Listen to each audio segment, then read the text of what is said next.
Hello guys, today we'll be looking at common attacks on TryHackMe. It's a very fundamental room. Anyone can learn from that room, and it's also a free room. So with practical exercises, we see how common attacks occur and we can improve our cyber hygiene to stay safer online. The rooms have a lot of tasks. We have up to, let me see, 10 tasks. I'll try to make this very short into, let's say, 3 videos. And okay, fine, let's move on. Our existence in a digital world makes it imperative that we understand and can protect against common attacks. This room will discuss some of the most common techniques used by attackers to target people online. It will also teach some of the best ways to prevent the success of each technique. Without further ado, let's begin. So we are going to complete this. We are done with the introduction. Social engineering. What is social engineering? Social engineering is the term used to describe any cyber attack where a human, rather than a computer, is the target. For this reason, it is sometimes referred to as people hacking. For example, if an attacker wishes to obtain a victim's password, they could attempt to guess or brute force the password, or they could simply ask you, right? Whilst these examples linked above is relatively straightforward, social engineering attacks can become very complex and often result in an attacker gaining significant control over a target's life, both online and offline. Social engineering attacks are often multi-layered and escalate due to the snowball effect. For example, an attacker may start off by obtaining a small amount of publicly available information from a victim's social media presence, which they could then use to get more information from, say, your phone or broadband provider. The information obtained from the second stage could then be used to gain more useful information, then escalate step by step to something like the victim's bank account. The best way to understand social engineering is to see it in action.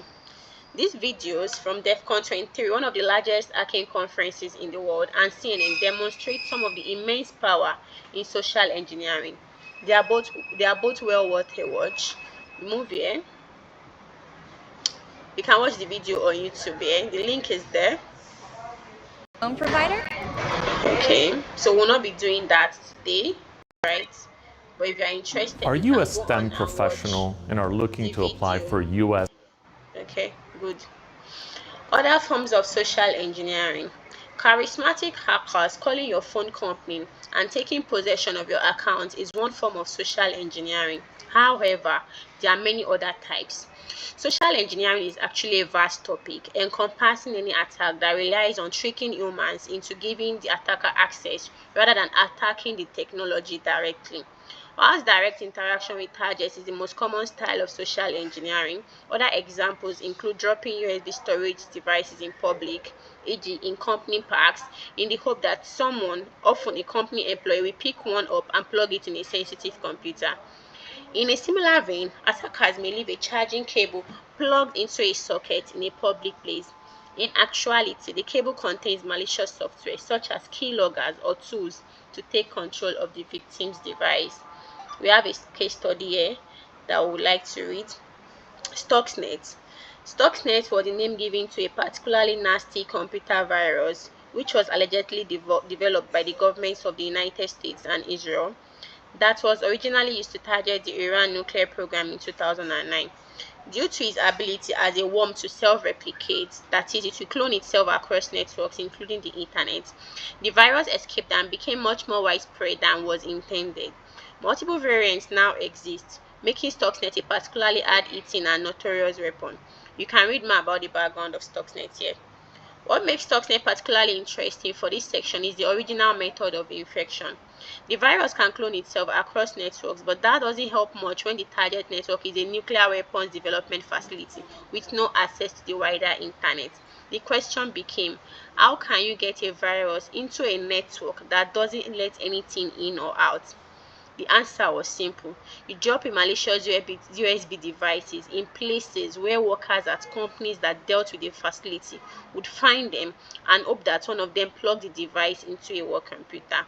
In this case, the gamble worked, with Stuxnet causing severe damage to the Iran nuclear program and effectively destroying many of the nuclear centrifuges. In the real sense, when anyone sees a USB device, the first thing that comes to mind is like to see what is on it. And just because of our very curious nature, you just plug it into your system, just try to see if there's anything of interest on it. So that's how the attack was able to occur. In short, the limits to social engineering are at the bounds of an attacker's imagination. A good social engineer can and will use a plethora of psychological tricks under any plausible context to hack their targets. Staying safe from social engineering attacks. In many ways, it is very tricky to stay safe from social engineering, as it won't always be you who the attacker is talking to, but rather someone who can give them what they need without your consent. For example, they can call your bank while pretending to be you so as to access your bank account.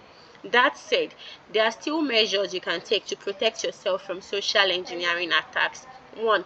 Always make sure to set up multiple forms of authentication and ensure that providers respect this. For example, set difficult to guess or otherwise incorrect answers to security questions. Like if your security question is, what's your favorite color? If your favorite color is actually blue, you could just set it to white. Making sure to store the answers somewhere safe, and make sure that these questions are asked when you try to access accounts over the phone. Never ever plug external media, e.g. USBs and CDs, into a computer that you care about or that is connected to any other devices. Ideally, don't plug the media in at all, and instead give it to your local police for safekeeping. Maybe not in Nigeria, shall, but it is well. Always insist on proof of identity when a stranger calls or messages you, claiming to work for a company whose services you use. Where possible, confirm with a known phone number or email address that the call or message you received was legitimate. That is, use a trusted method to get in contact with the company to confirm. Remember that no legitimate employee will ever ask for your password or other information that protects your account. So we've read the task information and we've watched the attached videos. So what was the original target of Stuxnet? That's the Iran power plant, right? Okay, the Iran nuclear program.